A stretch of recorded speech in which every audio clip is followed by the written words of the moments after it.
Bismillahirrahmanirrahim. Assalamualaikum warahmatullahi wabarakatuh. Alhamdulillah teman-teman yang dirahmati Allah Subhanahu wa taala, bertemu lagi bersama saya Fadia Lanka di channel Fadia Lanka. Jangan lupa untuk subscribe dan nyalakan tombol loncengnya. Oke teman-teman semua, kali ini Fadli kedatangan tamu nih. Yes. Namanya siapa teh? Namanya Puspadita Milenia. Puspadita Milenia. Oh, milenial. Bukan Milea. Oh, bukan Milea. Ini anak milenial kayaknya. Jadi nama 2000-an. Iya, 2000-an. Oke, Kak, dari mana, Kak? Dari rumah. Dari rumah. Dari tadi. Dari tadi. Bener-bener. Rumah. Serius Rumahnya di Cibodas. Rumah di Cibodas. Ya. Bukan Cibodas Cipanas, bukan. Bukan. Yang ada ikan bakar abah. Oh, siap. Promo. Oke, siap. Sengaja nih ya Fadli sedikitnya nih ngundang Teteh ke sini. Padahal kita baru kenal ya. Baru kenal banget. Nggak kehitung Itu ya. nggak kehitung apa sih? Apa tuh? Nggak kehitung bulan lah. Nggak kehitung bulan. Baru awal-awal kita kenal tuh di mana sih? Di IG ya? Di IG. Nggak sengaja itu ya. Nggak sengaja juga kan. Tiba-tiba ada yang nge-DM kan, kaget. Ternyata YouTuber, Masya Allah. Bukan YouTuber. Ini mah iseng aja lah, obrolan santai. Oke. Mau nanya nih sedikitnya tentang Teh Puspa gitu ya, atau Kak Puspa. Enaknya Kak apa sih Teh sih? Teh aja. Teh aja. Oke, siap deh. Oke Teh, mau nanya nih tentang istilahnya mah apa sih, biodata lah, biodata nih. Tadi kan udah nih Teteh dari mana, terus tadi awal. Teh sekarang umur berapa tahun sih? 20 tahun. 20 tahun. Oh, 20 tahun ternyata. Oh, lanjut 21 nggak apa masih jauh? Awal tahun. Awal tahun. Oke. Alhamdulillah nih kedatangan Teh Puspa. Teh sekarang masih kuliah, udah nikah atau atau masih kuliah gitu? Enggak sih, kalau kuliah kebetulan udah berhenti, sekarang lagi Berhenti di rumah aja dulu. di rumah. Bisnis kecil-kecilan. Oh, bisnis kecil-kecilan. Oke. Dulu mungkin kuliah di bidang apa maksudnya? Dulu kuliah itu di bidang seni. Kesenian lah istilahnya. Senian. Soalnya kan keluarga juga Memang seniman. suka seni gitu. Memang suka seni, jadi menjurusnya ke situ. Kalau dari seni itu apa aja gitu yang bisa diambil, maksudnya? Kayak kan seni itu banyak nih, kayak teater, terus kayak ngelukis gitu kan, itu sama juga kan seni. Banyak banget. Tapi kalau saya pribadi itu dulu ngambilnya di jurusan seni tari. Seni tari. Kebetulan kan ada sanggar juga. Sanggar. Nah, kepakainya kayak buat di nikahan kayak gitu. Oh, nikahan. Oke. Nah, lumayan menghasilkan. Lumayan menghasilkan. Menghasilkan. Ada hasilnya. Ada hasilnya. Oke. Sampai sekarang masih kuliah? Sekarang udah enggak. Udah enggak? Ada alasan sampai bisa itu? Ada faktor tertentu Ada lah. hal-hal tertentu yang mungkin bikin ya udahlah. Oke. Gitu. Udahlah sampai berhenti lah istilahnya. Oke nih. Kan pada juga sekarang masih SMA. Nggak nyangka Nggak nyangka. Kita keluar seangkatan gitu. Oh, kirain enggak. Padi masih SMA. Ternyata Padi kelihatan dewasa mungkin ya. Wajahnya dewasa. Asik. Lihat dong, gitu. Aduh, malu Iya, oke. Tadi mengambil pelajaran nih dari istilahnya mahasiswi lah. Ya bisa disebut mahasiswi juga gitu. Mengambil pelajaran gimana sih maksudnya di dunia perkuliahan gitu? Di dunia perkuliahan, khususnya di dunia kesenian lah ya. Kesenian itu bisa dibilang bebas. Mereka bebas berekspresi kan, bebas menyampaikan pendapat. Itu kan lewat macam-macam, kayak anak tari ya lewat tarian, anak musik lewat musiknya. Banyak tuh kan, apalagi yang musik tuh kalau lagi galau pegang gitar yang keluar tuh. Nah, seniman tuh kayak gitu sih, termasuk lingkungan juga. Jadi lebih bebas gitu ya kalau di dunia seni. Memang sih kata ayah juga, kalau di dunia seni itu memang kalau istilahnya kalau menjurus ke dunia entertain bagus itu, maksudnya pergaulannya luar biasa lah gitu maksudnya. Tapi ada positif dan negatifnya juga mungkin istilahnya. Dan memang sama sih sebenarnya di kuliah-kuliah yang lain juga sama teman-teman. Selalu ada kan. Selalu ada positifnya, ada pun negatifnya. Cuman gimana tuh Teteh menyikapi di dunia perkuliahan tersebut? Karena kan ini pergaulan di kuliah tuh sangat ekstrim banget gitu ekstrim. Maksudnya. Apalagi ya di kuliah saya dulu gitu kan. Selain itu kan juga mengharuskan, misalkan kalau kita disuruhnya kayak gitu ya memang harus seperti itu gitu kan. Kita nggak bisa nolak apa kata dosennya, apa kata ininya, ya udah ikutin aja gitu. Cuma ya ada beberapa hal yang memang diri kita sendiri nggak bisa nerima gitu hal itu. Nggak bisa nerima hal itu. Nggak bisa nerima hal itu. Contohnya seperti apa? Contohnya berpakaian. Berpakaian. Kalau ada mata kuliahnya ini, misalkan pakaiannya harus seperti ini, tapi kan kita nolak. Nggak cocok. Nggak cocok gitu kan. Nggak di hati. Kayak di rumah juga, aku nggak kayak gitu. Kenapa sekarang di luar? Gitu. Apalagi dilihat banyak orang kan. Oke teman-teman, luar biasa nih di dunia perkuliahan. Karena mungkin sekarang udah azan zuhur. Kita break dulu azan zuhur, kita lanjutkan sesi selanjutnya di sesudah zuhur ya teman-teman. Kembali lagi nih, kita lanjutkan podcast selanjutnya. Tadi bertanya nih tentang bahwa di kuliahan itu ada positif, ada pun negatifnya, baik di kuliah manapun. Nah, sekarang Padi mau nanya, kan mungkin di kuliah tadi kan ada positif dan negatif, gimana sih cara menyikapi Teteh gitu? Teteh menyikapi pergaulan tersebut gitu. Cara menyikapi pergaulannya kayak misalkan sesuatu itu nggak serak di hati nih, kita ya mau menghindar, gimana kan gak enak gitu kan sama teman, mau terjerumus masa iya gitu. Tapi ya kita harus bisa nahan diri, harus bisa kontrol diri, harus bisa kontrol hati, harus bisa jaga sendiri aja gitu. Jaga diri gitu, jangan sampai misalkan orang lain dalam tanda kutip kayak gitu, kita ikut juga, ambil hal-hal positifnya aja. Jangan terbawa oleh arus ya. Jangan kayak angin. Gitu. Kadio, itu ikut sini. Gitu. Intinya mah harus punya pendirian yang kuat mungkin ya, bahwa kita mah gini gitu. Kalau mereka ya begitu ya gitu. Tapi memang lingkungan yang mempengaruhi semuanya gitu, maksudnya kuat sih. Kalau masalah lingkungan itu emang paling kuat pengaruhnya. Mau dalam hal apapun, kita kalau misalkan ada di lingkungan itu ya mau gimana lagi gitu kan. Kalau masalah pergaulannya sama. Masalah pergaulan ya sama kayak gitu. Sama ya di sana kan bebas gitu lah istilahnya. Cuman ya balik lagi ke diri kita sendiri, kita mau kayak gitu. Cuma kan pandangan orang beda ya kan. Sekarang kita kayak gaul sama tukang asin lah, jadi bau asin. Kalau gaul sama penjual minyak wangi kan jadi wangi. Jadi sangat berpengaruh juga ternyata ya. Ternyata teman-teman bahwa luar biasanya di dunia perkuliahan, walaupun yang mau memasuki suatu saat masih jauh sih sebenarnya 1 tahun lagi. Persiapan, tapi harus cari tahu sih. Tapi kalau Padi mau nanya nih tentang lika-likunya di kuliah tuh kayak gimana sih? Lika-liku. Maksudnya perjalanannya tuh. Kayak gini ya. Kesulitannya. Kan kalau kuliah aku dulu beda gitu kan sama yang lain. Menjurusnya tuh benar-benar ke dalam bidang gitu. Ya lika-likunya capek pastilah ya. Dan seorang mahasiswa-mahasiswi semua juga pasti capek kalau kuliah. Cuma kan ini bedanya, kalau aku sendiri kan banyaknya praktek, latihan itu sampai malam, bisa sampai malam bisa sampai jam 12. Cuman setengah 1 justru di kampus tuh ramenya malam, banyak orang yang latihan gitu. Soalnya malam mereka dipakai latihan, siangnya dipakai kuliah gitu. Jadi non-stop terus? Non-stop di sana lah, makanya disebutnya kampus 24 jam, pasti tahu kan? Pasti tahu lah, kalau saya disebutin lah ya. Pasti tahu. Ternyata gitu. Kalau kesenangannya gimana teh? Itu kan baru kesulitannya kayak luar biasa. Senangannya ya kalau emang kitanya suka di bidang itu, menjalaninya ya pasti senang sih. Cuma ya ada beberapa hal yang nggak terlalu menyenangkan di hati, terlalu masuk ke diri kita. Kurang pas lah istilahnya ya.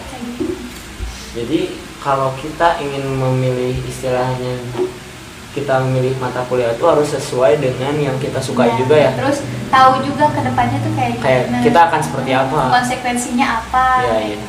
Jadi kalau jangan asal-asal milih jurusan gitu kan. Soalnya panjang kan 4 tahun. 4 tahun.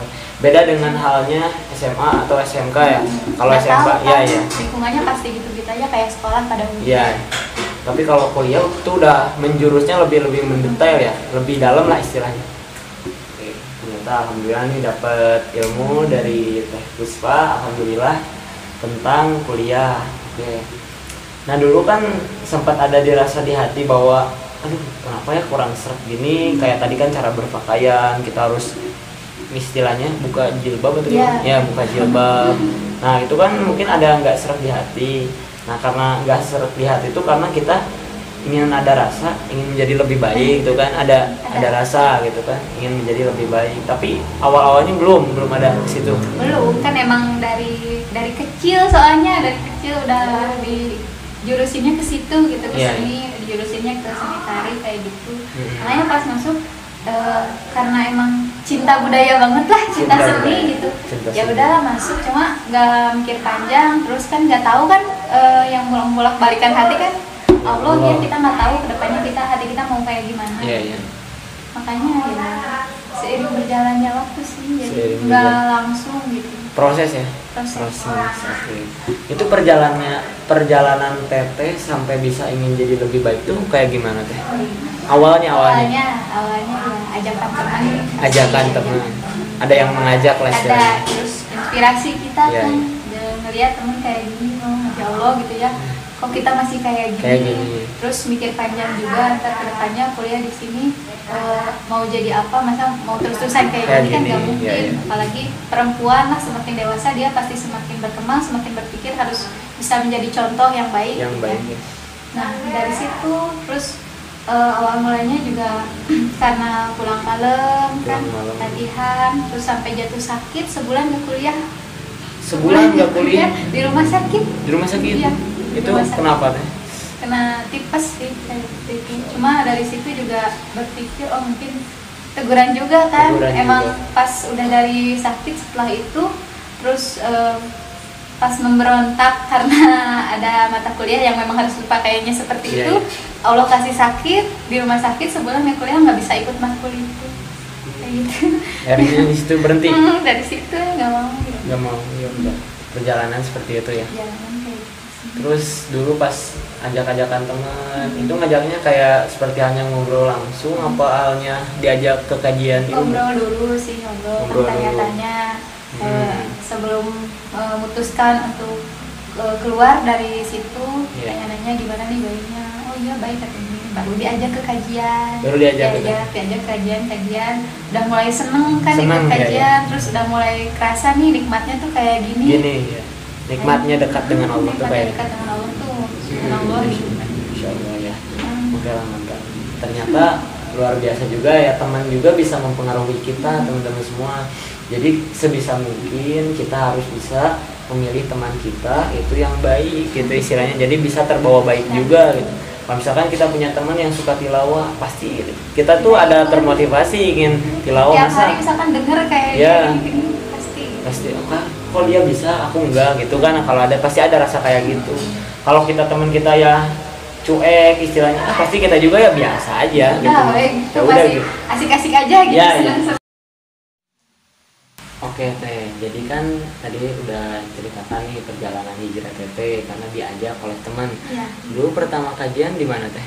Itu di Masjid Trans Studio Mall Bandung. TSM ya? TSM. Ya mungkin sekarang kalau kemarin ya, kalau sekarang masih masa pandemi kan. Kalau kemarin lagi rame juga. Memang Bandung tuh udah lautan kajian itu tempatnya sih. Apalagi kayak buat anak-anak muda kayak kita gitu kan. Kalau khususnya di Cianjur mungkin belum sampai ke situ ya. Masih sedikit lah istilahnya, tapi mudah-mudahan kedepannya Cianjur juga bisa jadi lautan kajian juga ya. Kita biar harus jadi wadah untuk para pemuda istilahnya untuk bisa menjadi lebih baik. Oke, dulu pertama masuk kajian tuh gimana perasaan gitu? Perasaannya masuk ke masjidnya aja dulu udah tenang gitu, nyaman. Gak mau pulang sampai dia di atas waktu itu udah beres kajian tuh di atas aja diem sampai sore nggak pulang karena saking betahnya. Iya, ada masjidnya, ada AC-nya. Dingin kan di dalam. Enak ya. Oke, ya siap. Dulu yang dibahas tema apa Teh? Karena kenapa gitu sampai pengen ingin ke kajian itu tuh? Kalau dulu kan yang pertama ngajak tuh teman, terus Ya kebetulan ada beberapa hal gitu ya. Ada beberapa. Diajak ke kajian yang temanya itu tentang pernikahan. Oh ya. Pernikahan. Padahal kan kita belum nyampe ke situ. Cuma emang kebetulan waktu itu juga nunggu karena pas sorenya atau setelah maghrib waktu itu ada kajian tentang perihal maksiat dari Tek Nanet Deka gitu. Jadi sambil nunggu sambil ikut dulu kajian itu. Sambil ikut dulu. Ya sambil ngejar ilmunya lah. Iya sambil dapat ilmunya ya. Dapat ilmunya. Karena mungkin kewajiban muslim ataupun muslimat itu menuntut ilmu teman-teman semua, karena ilmu itu sangat berperanan penting gitu. Ketika kita ingin mengejar dunia pun itu butuh ilmu. Ketika kita butuh mengejar akhirat itu butuh ilmu. Bahkan ketika kita mengejar keduanya pun itu butuh ilmu. Apalagi perihal pernikahan. Itu berat. Kadang kan orang gini ya istilahnya, aku pengen nikah nih tapi pengen cepet-cepet. Oh kayaknya nikah muda tuh enak, oh kayaknya indah ya, wah indah pada waktunya. Gak dipikirin kan ke depannya kayak gimana, tanggung jawabnya seperti apa. Jadi teman-teman jadi bukan hanya sekedar kita menikah aja gitu, tapi kita harus memikirkan ke depannya tuh seperti apa. Dan bukan hanya sekedar cinta maksudnya, bukan gitu. Bukan aku dan kamu, tapi urusannya sama Allah juga. Iya, sama Allah juga, itu tanggung jawabnya. Apalagi seorang suami yang akan menanggung nanti dosanya istri itu di suami semuanya tuh sebenarnya. Seorang istri juga harus banyak belajar menjadi istri solehah itu nanti kedepannya seperti apa. Iya gitu. Jadi harus belajar lah. Dari rumah dari mana aja. Dari mana aja ya benar.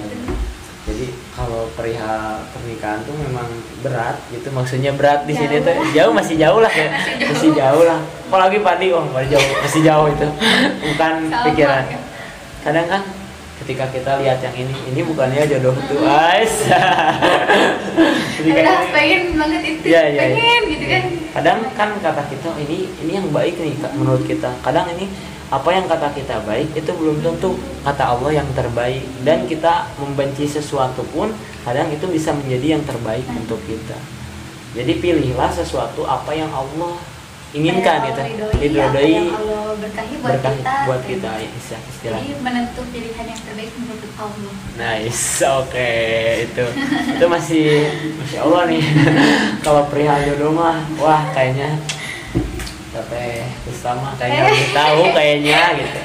Ya sambil belajar aja kan dari banyak orang gitu, dengar cerita orang kayak gini. Tapi dah memang kalau perihal jodoh mah harus yakin lah gitu ya, bahwa di surat An-Naba pun di situ diterangkan wa khalaqnakum azwaja, semua pun berpasang-pasangan gitu. Maksudnya berpasang-pasangan pun tergambar juga di alam. Kayak ada langit, ada bumi, ya kan? Ada malam, ada siang, ada matahari, ada bulan. Apalagi sekarang manusia kan. Apalagi manusia itu laki dan perempuan. Iya. Bersatu ya. Nah, itu kan jadi ternyata ada jodohnya juga lah, semuanya juga berpasang-pasangan lah istilahnya. Kita kan kalah sama sendal cepit gitu. Sendal cepit aja berpasangan. Kita belum ya sabar lah intinya. Kita harus sabar. Kalau masalah itu sabar. Niat, sabar, ikhtiar pun juga harus kan. Gak hanya diam. Kita juga nggak harus diam aja. Kita nunggu katanya Allah juga nanti kasih enggak. Kita harus ikhtiar, cari lah. Menjemput ya dong. Aduh berat itu. Berat. Oke lah.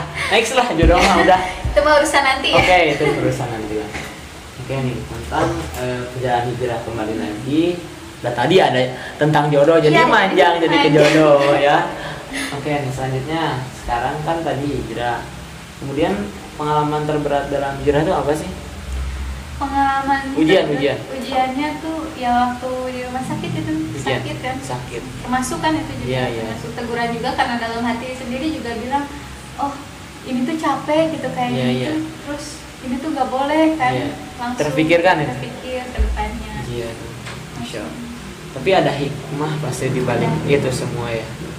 Jadi ujian dalam berhijrah itu teman-teman banyak, ada yang berupa sakit, ada yang berupa dia diberi ujiannya kekacauan dalam rumah tangga, atau misalkan omongan orang, ada omongan mencibir. Orang-orang kan pasti di luar banyak, dia mah cuman apalah, dia mau ngomong doang lah apalah. Kalau sering nggak enak gitu kan kalau dibilang katanya itu mah udah hijrah so suci ya, kadang-kadang ya Allah, padahal kita juga masih belajar kan ya. Harusnya nggak boleh kayak gitu lah. kadang kalau tadi nih kalau suka lihat bahwa ketika apalagi ke wanita ya, apalagi ke wanita khususnya ke akhwat, kadang ketika dia berjilbab, wah dia udah jilbab sekarang, terus dia makin panjang, nyanyiin Batman ya, terus gitu godaannya banget, nyanyiin Batman, itu godaannya sangat luar biasa. Tapi mudah-mudahan lah istilahnya kita bisa tetap istiqomah di jalan Allah Subhanahu Wa Taala. Karena sebenarnya istiqomah itu berat, cuma ya gimana kita menjalaninya, gimana kita menyikapinya. Harus kuat-kuatin imannya. Nah itu istilahnya perbanyak juga bacaan Al-Quran supaya kita lebih istiqomah di jalan Allah. Jadi sebenarnya nih sekalian bahas lah kan kemarin juga ada yang DM ke Pandika, gimana sih tolong terangin tentang arti dari istiqomah tersebut. Jadi kan ada perbedaan antara istiqomah dengan dawam. Jadi kalau misalkan kita nih Teh Puspa misalkan melaksanakan sholat duha secara terus rutin, atau tahajud rutin setiap saat, setiap harinya, setiap malamnya tahajud, itu namanya dawam. Kalau misalkan ketika kita diuji oleh Allah dengan ujian susah ataupun senang pun adalah ujian kan. Nah, tapi kita tetap stay on the track di jalan Allah, itu namanya istiqomah. Jadi istiqomah itu selama kita diuji oleh Allah, baik itu senang ataupun susah, tapi kita tetap ada di jalannya Allah. Bertahan gitu kan. Itu namanya istiqomah. Jangan sampai balik lagi. Nah, jangan sampai balik lagi. Itu ternyata kalau kita balik lagi kata Allah, mereka merugi. Kita udah capek hijrah, udah jauh. Nah, kita balik lagi kayak kita ke Bandung. Di jalan macet, ya udahlah balik lagi. Padahal deket kan, macetnya juga nggak jauh gitu. Kayak gitulah istilahnya. Jadi jangan sampai kita putar arah atau berbalik arah. Intinya tetap istiqomah dan tetap stay on the track di jalan Allah. Karena mungkin Fadli juga menemukan ayat dalam Al-Quran, Quran surat Al-Fusilat ayat 30, bahwasanya ketika seseorang mengatakan Allah adalah Tuhanku, dan kemudian mereka istilahnya mereka tuh berpegang teguh atau berpendirian, mempunyai pendirian yang sangat kuat, maka malaikat mengatakan janganlah kamu takut, janganlah kamu bersedih hati, bahwasanya kamu akan memperoleh surga yang telah Allah janjikan kepadamu. Jadi insya Allah kepada orang-orang yang berhijrah, berjihad fisabilillah di jalan Allah, maka kata Allah balasannya itu surga. Dan surga itu minta tial anharu khalidina fiha.